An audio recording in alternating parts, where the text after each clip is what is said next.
ज्या राशीमध्ये चंद्र असतो ती राशी आपली स्वराशी असते. मग स्वराशी कोणाची कुठलीही असेल, पण भाऊ 12 आहेत, 12 राशी आहेत, त्यापैकी आपली एखादी राशी असते. तर आता समजा एखाद्याची राशी सिंह राशी आहे असं आपण धरून चालू. सिंह राशी जर लग्नी असेल म्हणजे काय, इथं काय लिहावं लागेल मला, चंद्र. सिंह राशी जर लग्नी असेल तर एक तर हा भाव कुठला आहे, सूर्याचा भाव आहे, त्याच्यामध्ये सूर्याची राशी आली. सूर्याच्या राशीमध्ये पुन्हा सिंह राशी म्हणजे सिंह 5 हा अंक आला. त्यामुळे हे स्थान अतिशय स्ट्रॉंग झालं, हे स्थान अतिशय बलवान झालं. अशा व्यक्ती मंत्रालयामध्ये काम करताना आढळतात, अशा व्यक्ती राजकारणामध्ये सक्रिय असताना आढळतात. अजून इतर ग्रहावरती अवलंबून आहे. फक्त आज कोणती राशी कोणत्या भावामध्ये कसं फळ देते त्याचं मी विवेचन आता सध्या सांगत आहे. त्यामुळे आज थोडासा क्लास मोठा होणार आहे, सर्वांनी त्या तयारीत राहा. स्वग्रही स्वतःच्या लग्नी स्वतःची राशी असेल तर खूप चांगलं फळ मिळतं, त्याला कोणत्याही प्रकारच्या अडथळे येत नाही. त्या राशीला 100% फळ मिळतं. राशीचं 100% फळ म्हणजे किती सांगा, राशीचं फळ किती, 10%.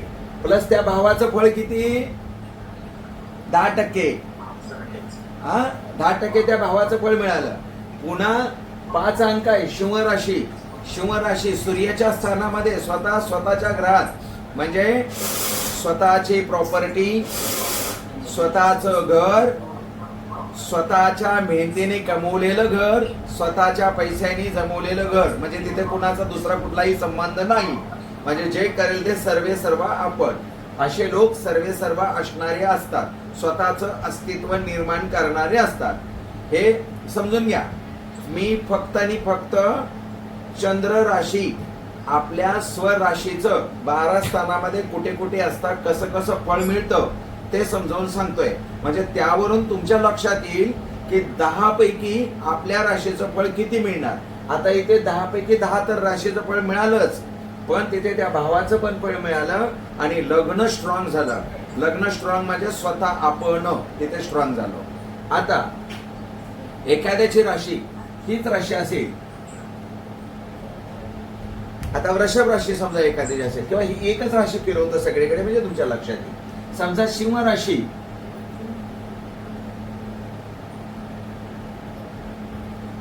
समजा सिंह राशी धनस्थानात असेल, सिंह राशी धनस्थानात असेल तर सिंह राशी म्हणजे राजासारखं राहणं, सिंह राशी म्हणजे राजासारखं जगणं, सिंह राशी म्हणजे बलाढ्य, धनवान, कीर्ती, प्रसिद्धी असं त्याचं वर्णन आहे. असलं तरी तो आता कुठे आहे, धनामध्ये, धनराशीत आहे. मग हा व्यक्ती स्वतःच्या कर्तृत्वावर धन मिळवणार, स्वतःच्या कर्तृत्वावर बलाढ्य होणार, स्वतःच्या कर्तृत्वावर चांगलं कडक बोलणार पण व्यवस्थित बोलणार. म्हणजे असे लोक पुढारी टाईपचं बोलणं असतं या लोकांचं. हे करूया, झालंच पाहिजे, ते करूया, ते झालंच पाहिजे. तर ह्या राशीचं धनस्थानात राशी असता त्या व्यक्तीला धनाची कधीच कमी पडत नाही. राशीचं फळ त्याला जोडलं तर अजून वेगळं गणित होईल. आता समजा इथे कर्क राशी असेल, आता हा कडक नाही बोलणार, हा कडक नाही बोलणार. मग अशी 5 अंक होता म्हणून तो कडक बोलला, पण आता कडक नाही बोलणार. आता स्वराशी कुठली आली या व्यक्तीची धनस्थानामध्ये, तर कर्क. मग कर्क राशीचं वर्णन जोडायचं प्लस स्वतःच्या राशीचं वर्णन जोडायचं, चंद्राचं वर्णन. तर काही वेळेला इथे 3 अंक असेल, 3 अंक. मिथुन राशीचा गुणधर्म काय आहे, तर मिथुन राशीचा गुणधर्म आहे की बुद्धीवरती तो पैसे मिळवणार, बुद्धिमत्तेने. वृश्चिक राशी असेल तर वृश्चिक राशीचा मालक मंगळ आहे. मंगळ म्हणजे काय, पृथ्वी, जागा, जमीन, याच्यामध्ये तो पैसे मिळवणार. म्हणजे अशा पद्धतीने वर्णन करता येतं. आता इथे समजा शिवच राशीचं आपण घेऊया. शिव राशी समजा आता इथे तृतीय स्थानात आहे. तृतीय स्थानामध्ये शिव राशी आहे म्हणजे चंद्र तृतीय स्थानात आहे. तृतीय स्थानचं महत्व काय आहे? हा व्यक्ती अतिशय पराक्रमी निघतो. असे लोक मिलिटरीमध्ये जातात. असे लोक मिलिटरीमध्ये जातात. असे लोक पोलीसमध्ये भरती होतात. असे लोक म्हणजे ह्याच राशीचा असेल तर. आता इथे जर 3 अंक असेल किंवा 6 असेल, इथे जर 3 किंवा 6 असेल तर असे लोक बुद्धिमान असतात, पराक्रमी असतात. असे लोक डॉक्टर होऊन सुद्धा प्रोफेसरचं काम करतात. लक्षात ठेवा, त्यांची डॉक्टरकी चालत नाही. कारण पराक्रम स्थानामध्ये तृतीय भावामध्ये बुद्धी आली. बुद्धीचं स्थान हे प्रोफेसर, शिक्षक ह्या वर्गामध्ये आलं. त्यामुळे ते तिकडे जाणार, कल जाणार. त्यामुळे पराक्रमी लोक असतात अशा ठिकाणचे. आता इथे असेल चतुर्थ स्थानामध्ये पंचम, चतुर्थ स्थानामध्ये शिव राशी काय फळ देईल? तर अशा लोकांची आई स्ट्रॉंग असते. छत्रपती शिवाजी महाराजांची आई स्ट्रॉंग होती. जिजामाता होती म्हणून छत्रपती शिवाजी महाराज घडले. नाही तर 16व्या वर्षी कोणती आई स्वतःच्या बाळाच्या हातात तलवार घेणार आहे आणि सांगणार आहे जा शत्रूंना कापून ये? नाही सांगणार ना. तर अशा लोकांची आई स्ट्रॉंग असते. अशा लोकांना सुख खूप असतं, जबरदस्त सुख मिळतं. अशा लोकांचे 4-5 घरं तर आढळतात. एक इकडे आहे, एक ठाण्याला आहे, एक विक्रोळीला आहे, गावाला जागा जमीन आहे. अशा लोकांची घरं खूप असतात. जागा जमीन असेल नसेल पण घरं खूप असतात. वाहन सुख असतं आणि कोणत्याही परिस्थितीत हे स्वतःला सुख मिळवणारे लोक असतात. कोणत्याही पद्धतीत स्वतःला सुखी समाधान आणणार. टेन्शन झालं तर बाहेर फिरून येणार, टेन्शन झालं तर सिनेमा बघणार, टेन्शन झालं तर नाटक बघणार, बिंदास एन्जॉय करणार. सुख कोणत्याही प्रकारे इथे मिळवणार. म्हणून स्वतःची राशी चतुर्थ स्थानात असता स्वतःचं सुख खूप मिळतं.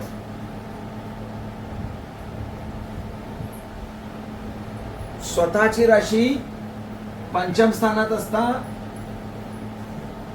स्वतःची राशी पंचम स्थानात असता अशा लोकांचं शिक्षण खूप होतं, जबरदस्त शिक्षण होतं. अशा लोकांची मुलं चांगली निघतात. अशा लोकांच्या नशिबामध्ये नोकरीचे योग मोठे मोठे येतात. अशा लोकांच्या नशिबामध्ये संतान सुख भरपूर असतं, ऑटोमॅटिक असतं. त्यामुळे मुलांचं बल होतं. आपल्या इच्छेप्रमाणे मुलं वागतात आणि त्याप्रमाणे त्यांचं आयुष्य घडत जातं. अशा पद्धतीने पंचम स्थानामध्ये पंचम स्थानाचं महत्व आहे. असे लोक विमान प्रवास खूप करतात. अशा लोकांना परदेशात जाऊन नोकरी करण्याचे योग येतात. म्हणून पंचम स्थानची राशी सर्वोत्कृष्ट मानली गेलेली आहे. एक लग्नी आणि पंचम स्थानची आणि नवम स्थानची, म्हणजे हा जो त्रिकोण होतो ना, हा जो असा त्रिकोण होतो याला त्रिकोण म्हणतात. हा त्रिकोण अतिशय महत्वाचा मानला गेलेला आहे. एक लग्न, एक पंचम स्थान आणि एक भाग्यस्थान अतिशय महत्वाचे स्थान आहे. अख्ख्या कुंडलीमध्ये सुखस्थानापेक्षाही महत्वाचं स्थान आहे पंचम स्थान आणि नवम स्थान. कारण नवम स्थान हे भाग्यस्थान आहे आणि पंचम स्थान हे बुद्धीचं स्थान आहे. म्हणून इथपर्यंत कळलं. आता स्वतःची राशी जर शत्रू स्थानात असेल, आजाराच्या स्थानात असेल तर मात्र आजार पाठीमागे लागणार, शत्रू भरपूर होणार, त्वचा रोग निर्माण होण्याची शक्यता असते.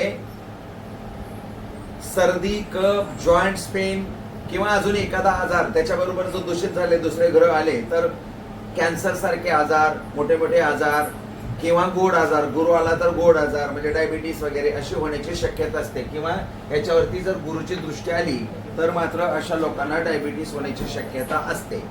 किंवा उजव्या पायाला अपघात होणे असं असतं. म्हणून इथं फळ 100%, 10% मिळेल, इथे पण मिळेल, इथे पण मिळेल, इथं पण मिळेल, इथं पण मिळेल, पण इथे मात्र कोणतंही फळ मिळणार नाही असं मागच्या वेळेला सांगितलं होतं. म्हणजे इथे आपले स्वतःची राशी जर असेल तिथे चंद्र असेल आणि आपल्या स्वतःच्या राशीचं 1%ही फळ मिळत नाही, म्हणजे 10% वजा झाले.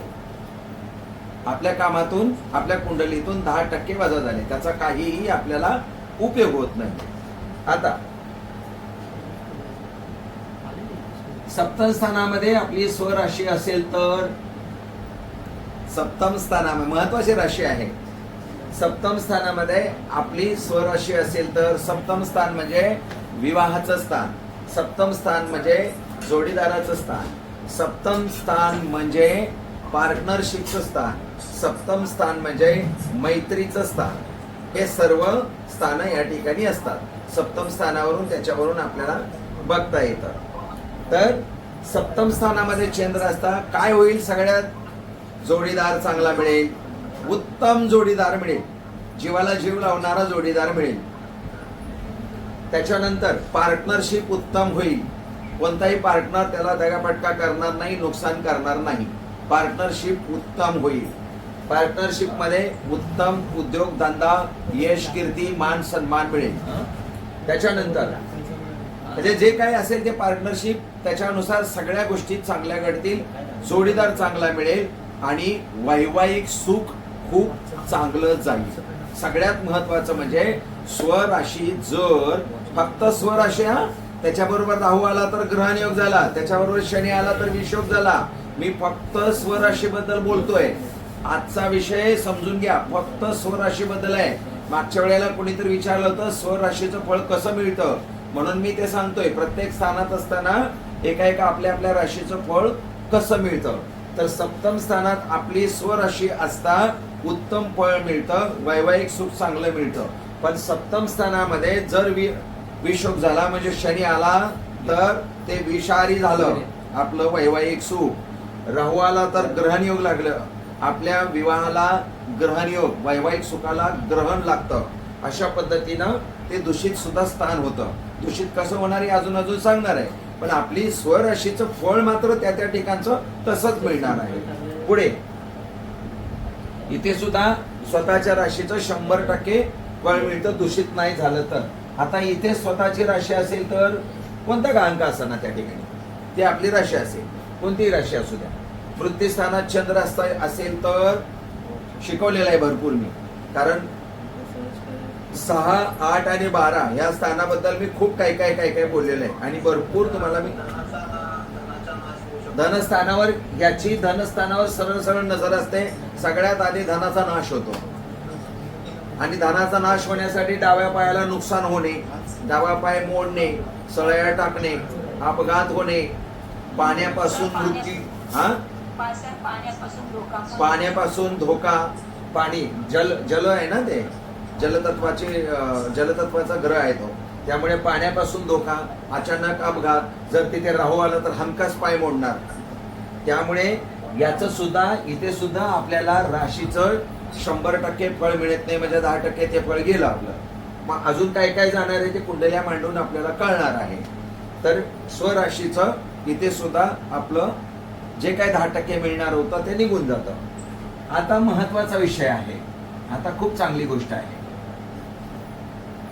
जसं लग्नी होता पंचम स्थानात होता तसं भाग्यस्थानात आहे. इथे जर आपली स्वतःची राशी असेल तर मात्र नशीबवान व्यक्ती, भाग्यवान व्यक्ती. पण तिथे राहू, चंद्र, राहू, शनी, मंगळ ठीक आहे, मंगळ आला तर अजून धाडस मिळालं. पण इतर ग्रह आले तर मात्र पाप ग्रह, कुठलेही पापी ग्रह आले तर मात्र तिथे त्रास होणार आहे. त्यामुळे भाग्य स्वतःचं बिघडतं कसं तर तसं. आपण फक्त राशीबद्दल बोलतोय. इथे जर फक्त चंद्र असेल, फक्त चंद्र एकटा, तर अतिशय मोठ्या प्रमाणात भाग्यवान व्यक्ती मानली जाते. आता समजा इथे चंद्र आहे आणि इथे सुखस्थानामध्ये राहू आहे, तर गेलं त्याचं भाग्य, गेलं. भाग्य किती गेलं तर 10%पैकी 3, 4, 5 अजून काय दूषित झाले त्याचं, त्याप्रमाणे स्वतःच्या राशीचं भाग्य गेलं. मग तिथे ते काम करणार, पण ते काम करतंय आणि हे घालवतंय, असा त्याचा ताळमेळ असतो. त्यामुळे व्यवस्थित शिकून घ्या, काही प्रॉब्लेम नाही. आता इथे वडिलांचं स्थान आहे, वडिलांसाठी अतिशय उपयुक्त अशी ही राशी आहे. त्या व्यक्तीचा जन्म झाल्यानंतर वडिलांचा भाग्योदय होणार. नोकरी नसेल तर नोकरी होणार, घर नसेल तर घर मिळणार, गाडी नसेल तर गाडी मिळणार. उदयाला भाग्य उदयास येणे. मग वडिलांच्या सुद्धा पत्रिकेत बघितलं तर वडिलांच्या सुद्धा पत्रिकेत लिहिलेलं असतं संतान प्राप्तीनंतर भाग्योदय असं लिहिलेलं असतं आणि मग ती अशी पत्रिका असते. म्हणून लग्न, पंचम स्थान आणि दशम स्थान हा त्रिकोण भाग्याचा त्रिकोण आहे, लक्षात ठेवा. कधी कधी काय असतं, आता मी तुम्हाला मांडून दाखवतो. चंद्र इथे आहे पण 4 इथे आहे. 3, 2, 1, 12.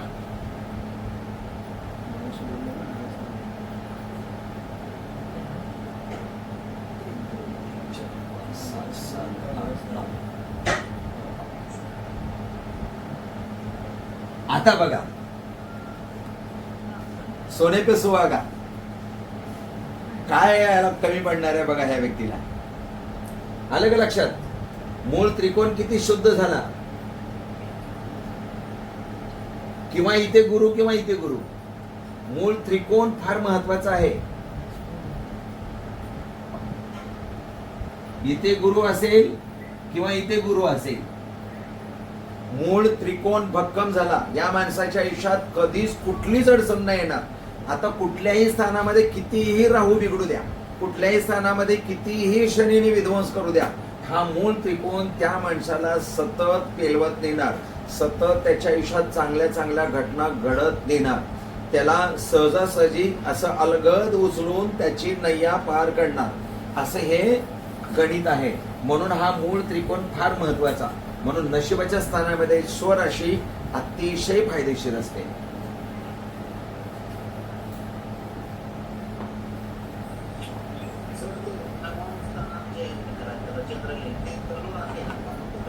जरा मोठ्याने बोला. चंद्राच्या इथे धनुरास आली तर हा ते आता समजा इथे धनुरास आली तुमची 9 आणि इथे चंद्र आहे, राशीचं फळ तुम्हाला 100% मिळणार आहे, म्हणजे 10% मिळणार आहे. पण गुरु जर मृत्यूस्थानात असेल तर काय झालं कळलं का? म्हणून मी सारखं वारंवार म्हणतोय की मी फक्त राशीबद्दल बोलतोय. राशी दूषित होते, कशी होते ते पुढे शिकवणार आहे मी. स्वतःच्या राशीचं फळ आपल्याला का मिळत नाही म्हणून तर म्हणतोय की 10% 10% फक्त आपल्याला राशीचं फळ मिळतं आणि ते सुद्धा कधी कधी मिळत नाही. म्हणून मागच्या वेळेला जो तुम्ही मला प्रश्न विचारला की राशीचं 2%, 3%, 5% फळ तुम्ही मार्ग कसे काढले, ते हे आता इथे काय झालं बघा. स्वराशीचं फळ तुम्हाला 10% मिळणार, पण काय झालं, स्वराशीचा मालक कुठे आहे? आता इथे जर चंद्र असेल 9, 10, 11, 12, 1, 2, 3, 4 हा असंच येणार. आता इथे 9 आहे म्हणजे असंच येणार. तर हे 65% ओके, 35% डॅमेज असं गणित आहे. म्हणजे कुठल्याही गोष्टीचे 3 भाग करावे लागतील तुम्हाला. 35, 35, 35, 1/5 बरोबर. तर असे 3 भाग करावे लागतील. मी त्यामध्ये 65% आणि 35% असं मी तुम्हाला गणित समजावून सांगितलेलं आहे, ढोबळ मार्ग कळण्यासाठी म्हणून. तर याचं 65% ओके मिळणार फळ आपल्याला. म्हणून मी फक्त राशीबद्दल आज समजून सांगतोय, कुठे कुठे राशी असल्यानंतर आपल्याला त्याचं फळ मिळणार. तर कधी कधी ज्योतिषी काय करतात, अरे मग तुमच्या भाग्यस्थानात राशी आहे, खूप चांगला आहे, भाग्यवान व्यक्ती आहे, पण त्याच्या बाजूला जर तो मृत्यूस्थानात त्याचा मालक असेल तर गडबड होते. किंवा 4 अंक जर मृत्यूस्थानात आला तर गडबड होते, कारण 4चा मालक चंद्र आहे. असं पण होतं. 10वं स्थान घ्यायचं आपल्याला. इथे जर चंद्र असेल तर आता मला सांगा, आता शिकवलेलं आहे मी, तिथे कर्मस्थान दूषित पण होतं आणि कर्म स्वतःच चांगलं पण होतं. खूप चांगल्या त्याच्या आयुष्यात घटना घडतात. असे लोक आध्यात्मिक असतात, असे लोक ज्योतिषी सुद्धा होतात. इथे जर गुरु आला ना तर असे लोक ज्योतिषी होतात. कर्मस्थानामध्ये चंद्र असता त्या लोकांना कधीही कुठेही गेला तरी चांगलं वागतात. सतसत विवेक बुद्धी त्यांच्याकडे असते. खूप छान पद्धतीने त्यांचं वर्तन असतं. त्यांच्या आयुष्यात कधीही चुकूनही एखादं गैरकाम होणार नाही, चुकीचं काम होणार नाही. उत्कृष्ट वागतात, सतसत विवेक बुद्धीचा वापर करतात आणि त्यामध्ये जर बुध चांगल्या ठिकाणी असेल तर अजून चांगलं वागतात. म्हणजे स्वतःच्या राशीचं फळ कर्मस्थानावर असेल तर त्याच्या कर्म अतिशय उत्कृष्ट असतात. म्हणजे कर्मप्रधान व्यक्ती अशी असते, कर्मावर सगळं त्यांच्या आयुष्यात अवलंबून असतात सगळ्या घटना. म्हणून कर्म हे सर्वश्रेष्ठ ठरतं त्यांच्या आयुष्यातलं. हे चांगलं असतं. इथे 10च्या 10 गुण मिळतात. आता लाभस्थानात चंद्र, वा वा वा, दुधात साखर, सोने पे सुहागा.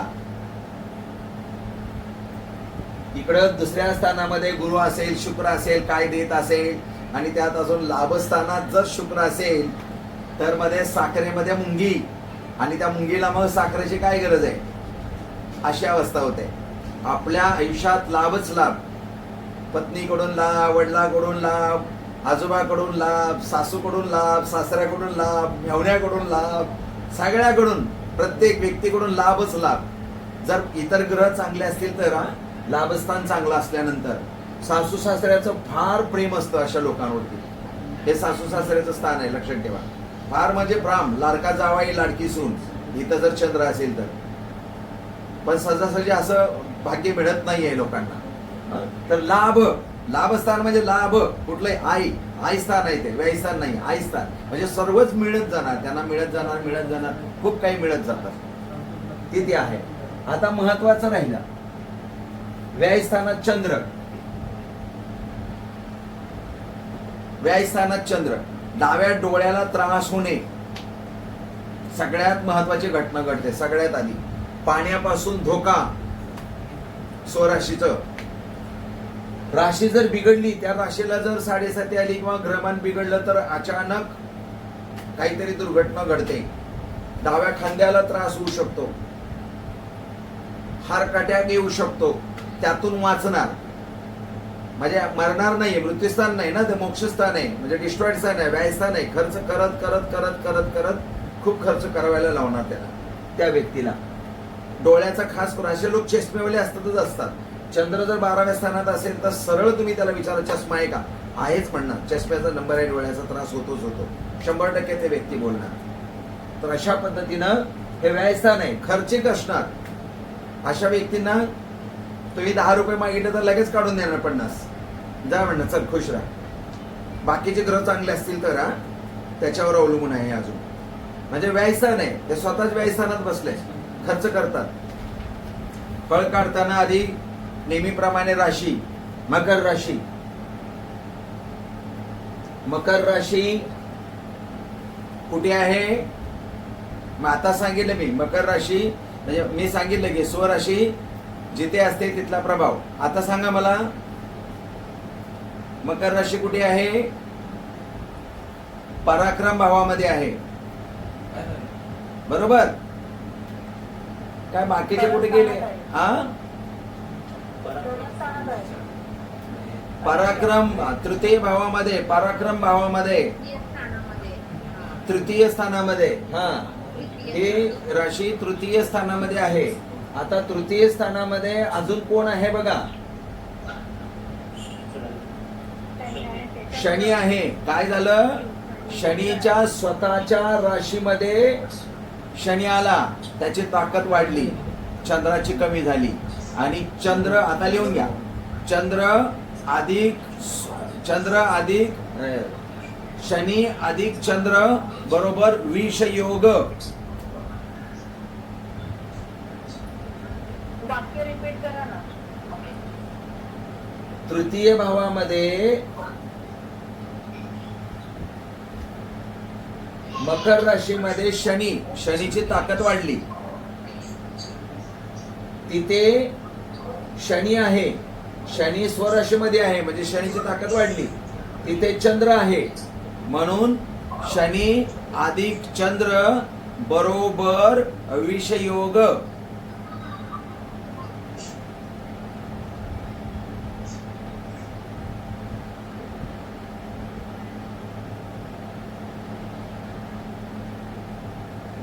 विषयोग निर्माण झाला. आता दुसरी लाईन लिहा. केतू अधिक चंद्र बरोबर ग्रहण योग किंवा चांडाळ योग. केतू अधिक चंद्र बरोबर ग्रहण योग किंवा चांडाळ योग. काही लोक ग्रहण योग म्हणतील, काही लोक चांडाळ योग म्हणतील. योग काही पण म्हणू द्या, ते वाईट आहे ते वाईटच आहे. काही भागामध्ये वेगवेगळी नावं दिली जातात, तर ते नावं ऍक्सेप्ट करायची आपण. त्याला म्हणायचं नाही अरे हा तर हा योग झाला, तो तर योग, तर असं ते म्हणायचं. त्याचं फळ हे आहे. फळ सांगा. कोणी चांडाळ योग म्हणू द्या, कोणी ग्रहण योग म्हणू द्या, कसंही म्हणू द्या, चालेल. आता शनी आणि केतू, शनी अधिक केतू बरोबर चांडाळ योग. तर इथे जवळजवळ ह्या राशीचं फळ 0 मिळालं ह्या व्यक्तीला. अजिबात या व्यक्तीच्या आपल्यातच आहे ही व्यक्ती, लक्षात ठेवा. आपल्या 25 लोकांपैकीच एकाची राशी आहे. नाव फक्त सांगणार नाही. हे 0% फळ मिळालं ह्या राशीच्या व्यक्तीला. काहीही मिळालेलं नाही स्वतःच्या राशीचं फळ, अजिबातच नाही. पराक्रम भाव आहे, पराक्रम सुद्धा करता आला नाही. आता पुढे बघा. एवढं असून सुद्धा आता आपण काय केलं, स्वराशीप्रमाणे आलो.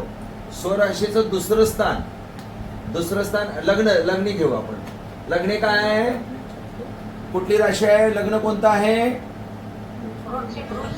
वृश्चिक लग्न. वृश्चिक राशीचा मालक कुठे आहे बघा, बरोबर, नशिबाच्या स्थानामध्ये आणि षष्टम स्थानामध्ये, षष्टम आणि 9व्या स्थानामध्ये. असा त्रिकोण झाला ना याचा.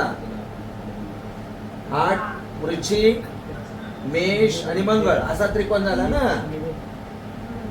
आता बघा, राहू आणि मंगळ नशिबाच्या ठिकाणी आहे. हा, आता किती झाला असेल सांगा. चंद्र बघा, 4चा चंद्र बघा, विषयोगात गेलाय. काय झालं, नशिबाचा मृत्यू. नशिबाचा मृत्यू काही इथूनच घडणार नाही, फक्त दुसऱ्या ग्रहामुळे त्या ग्रहाचं फळ गेलं. समजा एखाद्या मुलाला 88% मार्क आहे, म्हणजे आपल्या शहरात तो प्रथम आलाय, तालुक्यात प्रथम आलाय. 88% आपल्या मुलाला मार्क आहेत आणि तालुक्यामध्ये तो प्रथम आलाय. पण तो जेव्हा जिल्हा पातळीवरती जातो तिथे 99% वाले आहेत पुढं. त्यांच्यासमोर ह्याचं काय चालणार आहे. तसं इथे परिस्थिती नेमकी निर्माण झाली. त्या मंगळ आणि राहू, आता लिहून घ्या, राहू अधिक मंगळ बरोबर चांडाळ योग.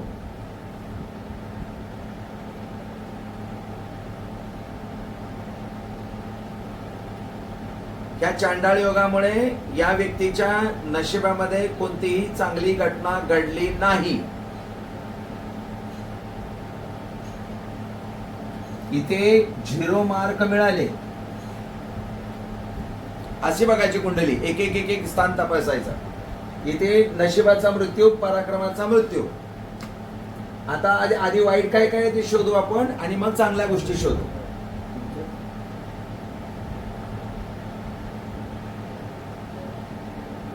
शुक्र, निवासस्थानचा मालक शुक्र. शुक्र लग्नी आहे. लग्नस्थानचा मालक कुठे आहे, आजाराच्या स्थानात. जोडीदाराचा मालक शुक्र लग्नी आणि लग्नस्थानचा मालक आजाराच्या स्थानात. या व्यक्तीचा जोडीदार लवकर गेला, आजाराने गेला. थोडासा आजार झाला आणि पटकन निघून पण गेला. या व्यक्तीच्या आयुष्यात यांचा जोडीदार नाही. आता नेपच्यून 12व्या स्थानात आहे. आपण 6-8-12ला जास्त किंमत देतो ना, बघतो वाईट शोधायचं असेल तर. नेपच्यून 12व्या स्थानात आहे. कोणाच्या राशीमध्ये आहे, शुक्राच्या राशीमध्ये. शुक्र कुठे आहे, लग्नी. व्ययस्थानचा मालक शुक्र, जर लग्नी असेल तर आपण काय लिहिलं, व्ययस्थानचा मालक जर लग्नी असेल तर आयुष्यामध्ये अडचणी निर्माण होतात, डोकं सतत दुखतं किंवा त्या व्यक्तीला सतत टेन्शन आणि फ्रस्ट्रेशन राहतं, सतत चिंता राहते. एक संपलं की दुसरं पुढे येतं, एक संपलं की तिसरं पुढे येतं, ते एक संपलं की तिसरं पुढे येतं. सतत काही ना काही आयुष्यात अडचणींचा मालिकाच चालू होते. ही मालिका सतत त्यांच्या आयुष्यात चालू आहे.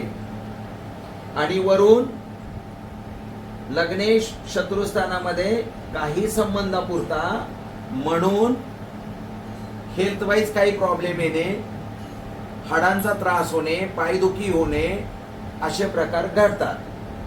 आता अजून एक सांगतो, मगाशी सांगितलं की चंद्र दूषित झाला की डोळ्यांना चष्मा लागतो किंवा डोळ्यांचा त्रास होतो. आता इथं चंद्र दूषित आहे की नाही, शनी बरोबर चंद्र आहे, केतू बरोबर शनी आहे. अच्छा, हा, केतू बरोबर शनी आहे, चंद्रा बरोबर शनी आहे. म्हणजे काय झालं, या व्यक्तीच्या डोळ्यांना त्रास आहे, यांना मोठ्या नंबरचा चष्मा आहे. कळलं? हे असं आता बघायचं, यांना डोळ्यांचा त्रास आहे. आता हे सगळं वाईट शोधतोय आपण. हा,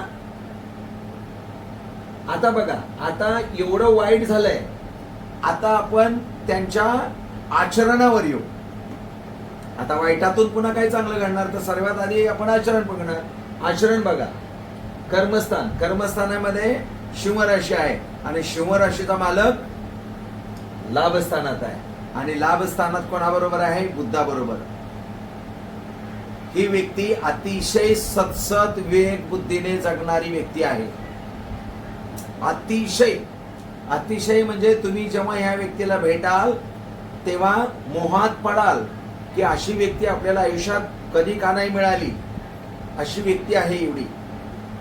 सर्वांशी हसत मुखाने बोलणारे, सर्वांबरोबर मिळून मिसळून वागणारी, अतिशय बुद्धिमान व्यक्ती. पण ह्याच्यासमोर काहीच चालत नाही ना. ह्या चांडाळ योगाबरोबर याचं बुद्धीचं काहीच चालत नाही. अतिशय प्रसन्न मुद्रेने बघणारी व्यक्ती. म्हणून कर्मस्थानचा मालक लाभस्थानामध्ये बुधामध्ये ह्या व्यक्तीला आर्थिक लाभ सतत मिळालेला आहे, परंतु सुख मिळालेलं नाही. आता सुख स्थानावर सुख का मिळालं नाही. आता तुम्ही म्हणाल गुरुजी, गुरु धनस्थानचा मालक गुरु चतुर्थ स्थानामध्ये आहे, पंचम स्थानचा मालक चतुर्थ स्थानामध्ये आहे गुरु, आणि या व्यक्तीला सुख कसं काही नाही मिळालं. आहे का नाही प्रश्न? प्रश्न आहे का नाही? पंचम स्थानचा मालक चतुर्थ स्थानात सुख स्थानात सुख मिळायला पाहिजे. धनस्थानचा मालक सुख स्थानात सुख मिळायला पाहिजे. यांना सुख कसं काय मिळालं नाही. यांना सुख अजिबातच कसं काही नाही मिळालं. तर मिळालंय, सुख मिळालंय त्यांना. कसलं सुख मिळालंय? यांना सरकारी नोकरी होती, त्या नोकरीतून पैशातून त्यांना सुख मिळालं. पण ती कुठल्या राशीमध्ये आहे? शनीच्या राशीमध्ये आहे. शनीने काय उपक्रम केला इकडे? विषयोग आणि चांडाळ योग केलाय. म्हणजे त्या नोकरीचा पण फायदा त्यांना परफेक्ट घेता नाही आला, मिळालेल्या पैशाचा पण परफेक्ट फायदा नाही घेता आला. म्हणजे सुख नावाचा प्रकारच नाही. तरी पण ही व्यक्ती फक्त आणि फक्त बुद्धीच्या ताकदीवरती जगत आहे. सतसत विवेक बुद्धी. आता बघा, पंचम स्थानचा मालक सुखस्थानात. आता काय होत असेल? पंचम स्थान हे कोणाचं आहे? मुलांचं. मुलांकडून सुख. म्हणजे ह्या व्यक्तीच्या आयुष्यामध्ये काय झालं? मुलांकडून सुख भरपूर मिळतंय. पण तरी पण इथे प्रॉब्लेम आहे. आता त्यांना 2 मुलं आहेत. त्या 2 मुलाच्या बाबतीत घडलं काय?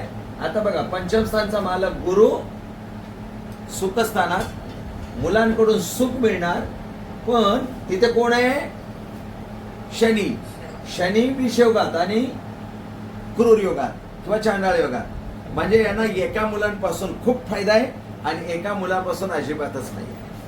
चांगल्या गोष्टी काय आहेत? सुख. म्हणजे एका मुलांपासून सुख एका मुलांनी घालवलं. आणि ते आता ह्या व्यक्तींना त्यांचे मिस्टर असताना मिस्टरांपासून पण फायदा झाला, परंतु या मंगळामुळे चांडाळ योगामुळे ते निघून गेला. आता धनस्थानचा मालक आता ते पेन्शन आहे, गुरु असल्यामुळे ते आहे, पण विषयोगामुळे एका मुलाचं सुख गेलं आणि स्वतःच्या सुखाचा नाश झाला, चुरडा झाला.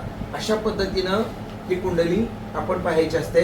आता यांचं उत्तराषाढा हे नक्षत्र एवढं काही चांगलं नाही आहे. उत्तराषाढा नक्षत्राचं फळ दुर्घटनेत जातं. उत्तराषाढाचं फळ नेहमी नाश होण्याकडे जातं. उत्तराषाढा खर्च खूप होतो, हाती काहीच लागत नाही आणि उत्तराषाढाचा पसारा खूप असतो आणि त्यातून मग मार्ग मिळत नाही आणि काम करताना नेमकं काय करायचं ते सुचत नाही, असं पण असतं उत्तराषाढा नक्षत्राचं फळ. यांचा योग आहे सुकर्मा.